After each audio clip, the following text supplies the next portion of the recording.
दूध उत्पादक शेतकऱ्यांसाठी खूप महत्त्वाची बातमी. गाईच्या दुधाला प्रति लिटर 40 रुपये रेट, तर म्हशीच्या दुधाला 70 ते 80 रुपये भाव आता होणार आहे. हा भाव देणं शक्य होणार आहे. शासकीय आकडेवारीनुसार राज्यातील दूध धंद्याची वार्षिक उलाढाल जवळपास 50,000 कोटी रुपयांची आहे. पण दुधाचे भाव अतिशय कमी असल्यामुळे शेतकऱ्यांवर खूप अडचणीचा सामना त्यांना करावा लागत आहे. दुधाच्या उत्पादनाचा खर्च आणि हमी भाव निश्चित करण्यासाठी शासनाने 1973 मध्ये देवताळे समिती आणि 1983 मध्ये म्हणजे 10 वर्षांनंतर निलंगेकर समिती नेमली होती. निलंगेकर समितीनुसार राज्य शासनाने गाईच्या दुधाला 2018-19 मध्ये गाईच्या दुधाला प्रति लिटर 41 रुपये 77 पैसे आणि म्हशीच्या दुधाला 74 रुपये 55 पैसे उत्पादन खर्च गृहीत धरला होता. समितीचं म्हणणं असं होतं की गाईचं 1 लिटर दूध तयार करण्यासाठी शेतकऱ्याला प्रति लिटर 41 रुपये 77 पैसे खर्च येतो, तर म्हशीच्या दुधाला 74 रुपये 55 पैसे खर्च येतो. म्हणजे दुधाचा सरासरी उत्पादन खर्च 55 रुपये 16 पैसे येतो. मग हा दूध संस्थाकडून दूध उत्पादकांना आज भीतीला जर आपण बघितलं तर गाईच्या दुधाला 28 रुपये तर म्हशीच्या दुधाला 60 रुपयापर्यंत दर देण्यात येतो. मग ही जर बाब आपण विचारात घेतली तर उत्पादकांच्या खर्चाच्या किमती किती कमी दर मिळतो हे लक्षात येईल. याचाच विचार जर केला तर दूध उत्पादन खर्चावर 50% नफा गृहीत धरून जरी हमी भाव द्यायचा जरी ठरला तर इथे एक आनंदाची गोष्ट समोर येते की शेतकऱ्यांसाठी जो आयोग होता किंवा जी समिती नेमली होती तर त्या समितीनुसार काही गोष्टी समोर आल्या आणि मग कसा त्या ठिकाणी भाव वाढला जाणार आहे, काय यासाठी सूचना आहेत किंवा काय विषय आहेत ते क्लिअर आपण करणार आहोत. पण त्याआधी काय झालं की जर शेतकऱ्याचं उत्पन्नाचा जो खर्च आहे त्याच्यात 50% जरी नफा आपण जरी धरला तर दूध व्यवसाय फायदेशीर होईल. पण शासन यावर काय पाऊलं उचलतं आता याविषयी आपण जाणून घेऊ. आता आधी सांगितल्याप्रमाणे देवताळे समिती, निलंगेकर समिती एक 1973 मध्ये, दुसरी 1983 मध्ये स्थापन झाली होती. त्यांनी दूध दर निश्चित करण्यासाठी शेतकऱ्याच्या उत्पन्न खर्चाचा अभ्यास केला. निलंगेकर समितीने 55 रुपये 16 पैसे प्रति लिटर उत्पादन खर्चाच्या आधारावर शेतकऱ्यांना हमी भाव देण्याची शिफारस केली होती. म्हणजे ते काय म्हणाले होते की 55 रुपये 16 पैसे ही जी आहे प्रति लिटर जो खर्च आहे याच्या आधारावर हमी भाव द्या असं त्यांनी शिफारस केली होती. मग आता अजूनही ही शिफारसीवर अंमलबजावणी झाली नाही. आता शेतकरी नेते आणि संघटनांनी या मुद्द्यावर आवाज उठवण्याची वेळ आली आहे. पुढील कारणाशी अजून परिस्थिती त्या ठिकाणी गंभीर झाली. काय झाले, पशुखाद्याचे दर आहेत पहा. जो भुसा आहे 1290 रुपये, शेंगदाणा पेंड 2572 रुपये, सरकी पेंड 1600 रुपये, मका 2600, कडबा 3500 रुपये. तर याचे भाव गगनाला भिडले. महागडे पशुखाद्य जर घेतले तर जे उत्पन्न आहे त्यामध्ये अजून घट होते, दूध व्यवसाय आणखी तोट्याचा होऊन जातो. पशुखाद्याचे महागडे दर कमी केल्यासाठी काय केले जाऊ शकते यावर देखील आता सरकार विचार करणार आहे. आता सगळ्यात महत्त्वाचा प्रश्न, जर उत्पादन खर्च पहा, उत्पादन खर्च अधिक 50% नफा जर गृहीत धरून जर दर निश्चित केला, म्हणजे आता पहा 55 रुपये 16 पैसे हा काय झाला, सरासरी उत्पादन खर्च झाला.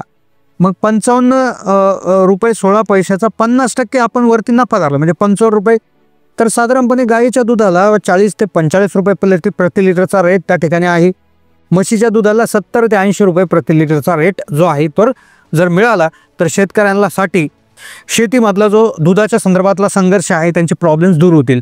यासाठी शासनाने दूध उत्पादकांसाठी नवीन धोरणे आणण्याची गरज आहे. आता यातच एक अपडेट समोर आले ज्याच्या माध्यमातून शेतकरी वर्गामध्ये त्या ठिकाणी आनंदाचं वातावरण त्या ठिकाणी असणार आहे.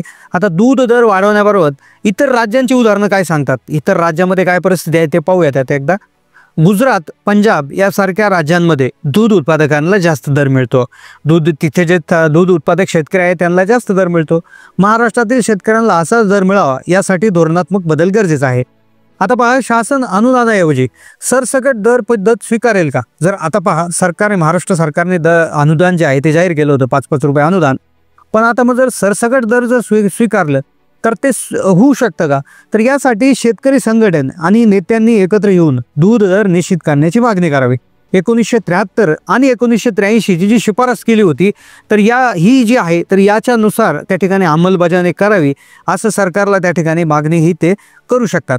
आता पहा, दूध दरांमध्ये सुधारणा झाली तर शेतकऱ्यांचे जीवनमान कसा सुधारेल याचा देखील विचार करणं खूप गरजेचं आहे.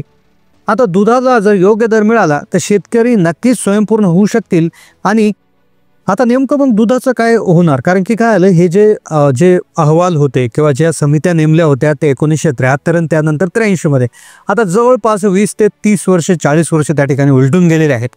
मग आता काय, तर आताचा प्रश्न असा आहे की न्यूज काय होतात, न्यूज आल्या होत्या साधारणपणे आपण जर न्यूजमध्ये जर बघायला गेलं तर या वर्षीच्या जानेवारीपासून त्या ठिकाणी न्यूज आहे. जानेवारीमध्ये एक न्यूज आली होती की जानेवारीपासून दूध दर 5 रुपयांनी वाढणार. दूध दर वाढीचे राज्य सरकारने त्या ठिकाणी संकेत दिले होते. त्यावेळेस दूध दर थोड्या प्रमाणात वाढला होता.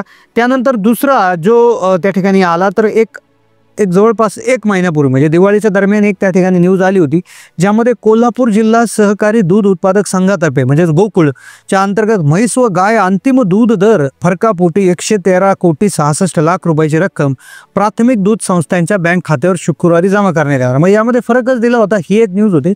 पण दूध वाढीच्या रिलेटेड एक न्यूज आली होती 25 जुलै 2024 लोकमतमध्ये, ज्यामध्ये काय सांगितलं होतं की दूधगंगा दूध उत्पादक सहकारी संघाने त्या दिवशी म्हणजे 21 जुलैच्या दरम्यान 30 रुपये देण्याचा निर्धार केला होता. म्हणजे जो दूध दर आहे त्यांनी वाढवून दिला होता. दूध व्यवसाय शेतीपूरक व्यवसाय आहे असं त्यांचं म्हणणं होतं आणि उपजीविकेचं, त्यामुळे 3 रुपयाने दर वाढ ही त्या ठिकाणी झाली होती. आता तुम्ही जर दूध व्यावसायिक शेतकरी असाल तर तुम्हाला किती रेट मिळत आहे, तुमच्या फॅट आणि तुमच्या SNFच्या रेटनुसार तुम्हाला किती रेट चालू आहे तुमच्या एरियामध्ये, तुम्ही कोणत्या डेअरीला दूध घालत आहात, तर हे आम्हाला कमेंटच्या माध्यमातून नक्की कळवा. म्हणजे आम्हालाही नेमकं समजेल की कोणत्या संघामध्ये, कोणत्या दूध संघात, कोणत्या दूध कंपनी संस्थामध्ये काय रेट चालू आहे. म्हशीच्या असेल तर म्हशीचं लिहून टाईप करून पाठवा, गाईचं असेल तर गाईचं टाईप करून पाठवा. कारण की खाजगी दूध संस्थांमध्ये जे आहे तर त्यांच्या खरेदीदारामध्ये घट झालेली आहे. 4 आठवड्यापूर्वी दिव्यबार थेवरे त्या ठिकाणी आलं होतं, 3 रुपये वाढ केली. पण खाजगी जे दूध संकलन केंद्र आहेत किंवा दूध कंपन्या आहेत, खाजगी दूध संस्था ज्या आहेत, तर ते असं म्हटले होते की ही योजना फसवी ठरली. 3 रुपये दरवाढ केल्याचा डंका पेटला. पण खाजगी दूध संघांनी सरकारला दणका देत खरेदीचे दर 3 रुपयाने घटवले आहेत. म्हणजे सरकारने सांगितलं होतं की वाढवा एक 4 हप्त्यापूर्वी म्हणजे 1 महिनापूर्वी, पण त्यांनी काही जास्त दाद दिली नाही. आणि त्यामध्ये त्यांनी कारण सांगितले की दूध पावडरचे दर त्या ठिकाणी कमी झाले म्हणून. तर तुम्ही देखील तुम्ही कोणत्या एरियातून त्या ठिकाणी हे आहे, तुम्ही कोणत्या दूध संघात दूध घालत आहात, काय रेट तुमच्या तिकडे चालू आहे गाईच्या दुधाला, म्हशी दुधाला प्रति लिटर, तर ते आम्हाला कमेंट करून पाठवा. आम्ही नक्कीच त्यावर देखील एक अभ्यासपूर्ण माहितीचा व्हिडिओ त्या लवकरच घेऊन येऊ. त्याचबरोबर दररोज अशा काही न्यूज येत असाल, दूध व्यवसाय असतील, शेतीच्या संदर्भात, इतर जनरल योजनांच्या संदर्भात, तर नक्कीच आपण त्या ठिकाणी या योजना कव्हर करण्याचा प्रयत्न नक्कीच करत असतो.